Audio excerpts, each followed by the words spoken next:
تو یہ solar energy پر اتنے اکڑائے اکڑائے پھر رہے ہیں, اتنا بڑا ریلیف لے رہے ہیں, بم گرا دیا. اور کل جو کہا کرتے تھے کہ سولر انرجی ہی مستقبل ہے, اور کل جو کہا کرتے تھے کہ سولر انرجی لاؤ بل بچاؤ اور ہمیں یونٹ بیچو, جو آپ سولر انرجی سے جو ایکسٹرا ہے نا آپ کی بجلی بنے گی وہ ہمیں بیچو, پھر انہوں نے بم گرا دیا اور فراڈ کیا لوگوں کے ساتھ, ظلم کیا لوگوں پر اور عوام کش ایک قدم اٹھایا سولر صارفین کے خلاف. اور جو کچھ ہوا وہ آپ کے سامنے ہے. اب سولر انرجی والے جنہوں نے سولر انرجی لگائی تھی وہ سر پکڑ کر بیٹھے ہیں. یقین کریں دنیا بھر میں اتنی ظالم حکومتیں نہیں دیکھیں جتنی ظالم حکومتیں ہم پر آئیں اور گزر گئیں. کہیں بھی یہ عوام کو ریلیف نہیں دیتے, اور اگر انہیں کہیں کوئی سہولت مل رہی ہوتی ہے تو میک شور کرتے ہیں, یقین کرتے ہیں, اس کے پیچھے لگ جاتے ہیں, اور پھر یہ یقین کرتے ہیں کہ یہ اس کو جو عوام کو یا عوام کے ایک طبقے کو یا کسی ایک شہر کو یا کسی ایک دیہات کو یہ جو سہولت ملی ہوئی یہ ہم نے ختم کی ہے اور اب سہولت تو نہیں مل رہی, پکا یقین کرنے کے بعد چھوڑتے ہیں. اوپر 5% جو ہیں وہ اپنے آپ میں سارا کچھ بانٹتے ہیں. UNDP کیا کہہ رہی تھی, پہلے بھی بتا چکا ہوں کہ یہ پاکستان کی حکومتیں $17.25 ارب کی طبقہ اشرافیہ کو, بڑے مگر مچھوں کو سالانہ سہولتیں, مرات اور سبسڈیز دیتی ہیں. ہماری حکومتیں. IMF کیا کہتا ہے, IMF کہتا ہے کہ بڑوں پر ٹیکس لگاؤ یار, آپ تنخواہ دار کو آپ نے مار دیا, مڈل کلاس ختم ہوتی جا رہی ہے, غریب کا جینا مشکل ہو گیا, بڑوں کو طبقہ اشرافیہ کو پکڑو. طبقہ اشرافیہ اور کرپشن نے اس ملک کی ترقی کا گلا گھونٹا ہوا ہے, یہ IMF کہہ رہا ہے. اور IMF کہہ رہا ہے جس کو ہم ولن بناتے ہیں, حالانکہ جس سے ہم نے پیسے لینے ہوتے وہ اپنی شرائط پر پیسے دے گا نا. مثال کے طور پہ آپ نے کسی سے پیسے ادھار مانگے ہیں اور وہ ظاہر ہے اپنی شرائط پہ آپ کو پیسے دے گا.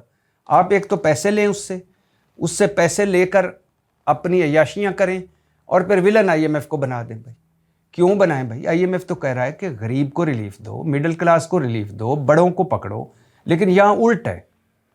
IMF کہتا ہے کہ 6.5% طبقہ اشرافیہ اور کرپشن نے GDP کا 6.5% کرپشن کی نظر ہو جاتا ہے, طبقہ اشرافیہ کی نظر ہو جاتا ہے. زراعت بدترین, ریئل اسٹیٹ انڈسٹری بدترین, سوا ستیاناس. عوام کو ریلیف نہیں دینا, خواہ وہ عوام کسان ہو, گنا اگائے اس کو نچوڑنا ہے, گندم اگائے, چاول اگائے, سبزیاں اگائے اس کو نچوڑنا ہے, اس کو تباہ و برباد کرنا ہے. عوام کو ریلیف نہیں دینا. اوپر 5% یہ ایک دوسرے کو ریلیف دیتے رہتے ہیں. یہ کون ہے نجی بجلی گھر ڈاکے والے؟ اس حکومت نے بجلی چوری کے حوالے سے کچھ نہیں کیا. اس حکومت نے جو بجلی ضائع ہوتی ہے اس کے حوالے سے کچھ نہیں کیا. اس حکومت نے جو بجلی مفت استعمال کرتے ہیں ان پر ہاتھ نہیں ڈالا. اس حکومت نے نجی بجلی گھر ڈاکوں پر ہاتھ نہیں ڈالا. ڈائریکٹ انہوں نے بم گرایا سولر صارفین پر کہ یہ غریب کیوں سہولتیں لے رہے ہیں اور یہ غریب کیوں چین کا سانس لے رہے ہیں. ڈاکوؤں کو نہیں پکڑا, چوروں کو نہیں پکڑا. جو لوگ سولر انرجی یا سولر پلیٹس لگا کر سستی بجلی کی خواب دیکھ رہے تھے انہوں نے کہا کہ نہ, آپ کو یہ ہم نے سہولت نہیں لینے دینی. تو لہٰذا ایک بم گرایا سولر صارفین پر. اور میں اکثر کہتا ہوں کہ جب تک یہ لوگ مسلط ہیں ہم پر تب تک ساڈا کوئی حال نہیں جے. وجہ سمپل, سادہ, آسان لفظوں میں کہ یہ ہم میں سے نہیں ہیں, نہ ہم ان میں سے ہیں. اور ان کی اگلی نسل جنہوں نے اب ہم پر حکمرانیاں کرنی ہیں, وہ بلاول بھٹو صاحب ہوں, مریم نواز صاحبہ ہوں, آصفہ بھٹو صاحبہ ہوں, انہوں نے تو ایک لمحہ ہم غریبوں میں نہیں گزارا ہوتا, نہ گزارا ہے. کبھی بلاول گیا ہے کسی سستے بازار؟ کبھی مریم نواز صاحبہ نے اپنے گھر کا بجٹ بنایا ہے؟ کبھی آصفہ بھٹو صاحبہ کو پتہ ہے کہ میرے گھر میں, ان کے تو گھر بھی بہت سارے ہیں, کس گھر میں کتنی بجلی آتی ہے, کتنی بجلی خرچ ہوتی ہے, کتنا بل آتا ہے؟ یہ ہم میں سے نہیں، یہ لوگ، ان کی 6 بر اعظموں میں جائیدادیں ہیں، ان کی اولادیں باہر، جائیدادیں باہر، پوشاکیں باہر، خوراکیں باہر، یہ صرف یہاں حکمرانیاں کرنے آتے ہیں۔ ان کی صرف تقریروں اور بیانوں میں ہم ہیں، عوام عوام عوام، باقی کچھ بھی نہیں ہے۔ تو سولر صارفین پر جو بم گرایا اس حکومت نے، وہ قابل مذمت ہے، شرمناک ہے اور افسوسناک ہے۔ اور یہ بھی سنتے جائیے کہ کراچی سے جو پاکستان تحریک انصاف کے MNA فہیم خان اور کراچی کے PTI کے صدر راجہ اظہر کی کچھ تصاویر سامنے آئی ہیں، دیکھی نہیں جاتی۔ پولیس گردی کا شکار ہوئے ہیں یہ، اور یہ لوگ کہہ رہے ہیں، PTI والے کہہ رہے ہیں کہ کراچی میں پولیس گھروں پر چھاپے مار رہی ہے، دروازے توڑ رہی ہے، خواتین سے بدسلوکیاں کر رہی ہے۔ نہ کریں اتنا کچھ کہ بعد میں برداشت کرنا آپ کے لیے مشکل ہو جائے۔ سب کچھ کریں، جو قانون توڑتا ہے اس کو سزا دیں، جو حکومت کی بات نہیں مانتا اسے سزا دیں، لیکن بات گھر تک نہ پہنچائیں، خواتین تک نہ پہنچائیں، گھر کے بیڈ روموں تک نہ پہنچائیں۔ اور PSL پاکستان سپر لیگ کھلاڑیوں کی آکشن ہوئی، اور PSL کی ایک اچھی بات ہے کہ اب پشاور میں میچ ہوں گے، خیبر پختونخوا کے لوگوں کو بھی تفریح میسر ہوگی، اور اللہ کرے خیر و عافیت سے ہوں۔ اور کچھ کھلاڑیوں کی نیلامی ہوئی اور کمال پیسے ملے کھلاڑیوں کو، اچھی بات ہے۔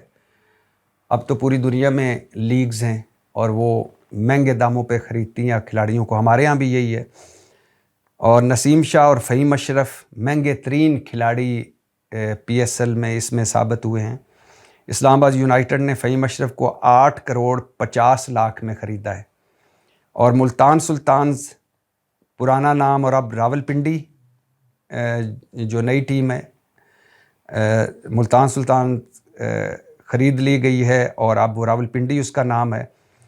اس میں 8 کروڑ 65 لاکھ کا بھی کھلاڑی انہوں نے خریدا ہے۔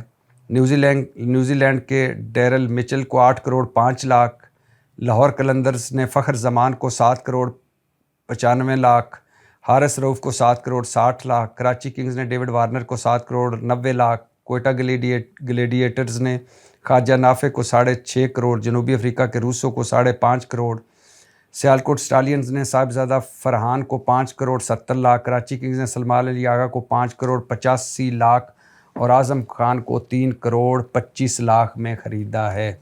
راولپنڈی جو پہلے ملتان سلطانز تھی، انہوں نے نسیم شاہ کو 8 کروڑ 65 لاکھ میں خریدا، اور اسلام آباد یونائٹڈ نے فہیم اشرف کو 8 کروڑ 50 لاکھ میں خریدا۔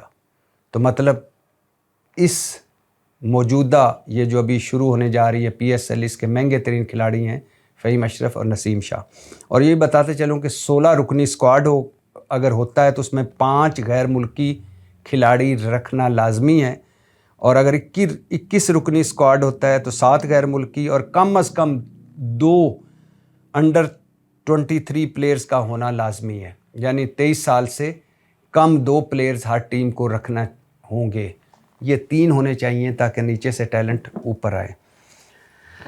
اور اب واپس آتے ہیں اپنے موضوعات پر، اور پہلا موضوع وہی کہ ہمارے خبری لوگ، ہمارے خبر رساں دوست، ہمارے صحافی، ہمارے وہ لوگ جو کہتے ہیں ساڈی خبر کدی جھوٹی ثابت نہیں ہوندی، وہ کہہ رہے ہیں کہ عید تو پہلا عمران خان نو ایک بڑا وڈا ریلیف ملن والا ہے، عمران خان جیل تو باہر آ رہے ہیں، اور لگ انج رہا ہے کہ عمران خان دی صحت وجہ بنی ہے عمران خان دی جیل تو باہر آنے، یعنی عمران خان دا جیل تو باہر آنا وجہ عمران خان دی صحت۔ اس وقت اس گھڑی تک سارے خبری دوستوں کو یہ کہنا چاہتا ہوں کہ اس وقت کوئی ایسی بات نہیں ہے، یقین کریں۔ پہلے بھی کہہ چکا ہوں کہ عمران خان باہر کیسے آ سکتے ہیں۔ عمران خان باہر آ سکتے ہیں 5 وجوہات کی بنیاد پر۔ کوئی بیرونی دباؤ پڑے، ٹرمپ صاحب کا فون، یا کوئی بھی غیر ملکی سربراہ آ جائے اور وہ رولا ڈال دے کہ عمران خان کو نکالیں، ایسا ہوتا دکھائی نہیں دے رہا۔ اندرونی دباؤ کہ لاکھوں لوگ آئین اور قانون کے اندر رہ کر باہر نکلے عمران خان کی رہائی کے لیے، ایسا ہوتا دکھائی نہیں دیتا۔ عدالتیں ریلیف دیں، 26ویں اور 27ویں آئینی ترمیم کے بعد ایسا ہوتا دکھائی نہیں دیتا۔ اور عمران خان کوئی ایک قدم پیچھے ہٹ کے ڈیل کر لیں، کوئی ڈھیل قبول کر لیں، ایسا ہوتا دکھائی نہیں دیتا۔ اور اسٹیبلشمنٹ کی جو زیرو ٹالرنس پالیسی ہے عمران خان کے حوالے سے، وہ بدلے، ایسا ہوتا دکھائی نہیں دیتا۔ یہ ہمارے جو خبری دوست ہیں، مجھے ایسا لگتا ہے کہ اپنا منجن اور اپنا چورن بیچنے کے لیے یہ اس طرح کی شرلیاں چھوڑتے رہتے ہیں، پھول جھڑیاں چھوڑتے رہتے ہیں۔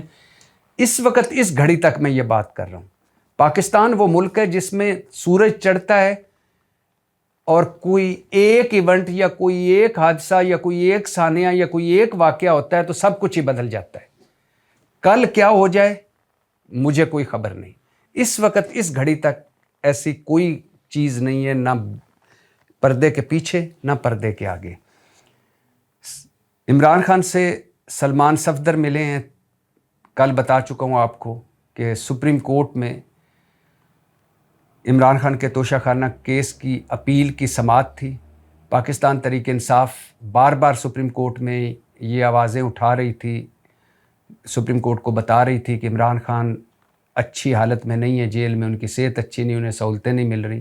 تو بالآخر سپریم کورٹ نے فرینڈ آف کورٹ بنا کر سلمان صفدر جو عمران خان کے وکیل ہیں انہیں بھیجا اڈیالہ جیل کہ جائیں وہ عمران خان کے حوالے سے سب کچھ چیک کریں۔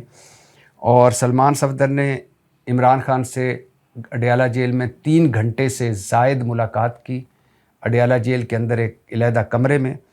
اور نہ صرف ملاقات کی بلکہ سلمان صفدر صاحب نے عمران خان کا وہ سیل بھی وزٹ کیا۔ اور غالباً عمران خان کے بعد عمران خان کی فیملی، عمران خان کے وکیلوں میں سے سلمان صفدر وہ واحد ہیں، صحافی تو گئی کوئی نہیں، جیل کے جو اندر لوگ ہیں عمران خان کے مشقتی یا کوئی قیدی یا جیل حکام، ان کے علاوہ باہر کے آدمیوں میں سے سلمان صفدر صاحب واحد شخص ہیں جو عمران خان کے سیل میں بھی گئے اور سیل کا بھی وزٹ کیا سپریم کورٹ کے حکم پر۔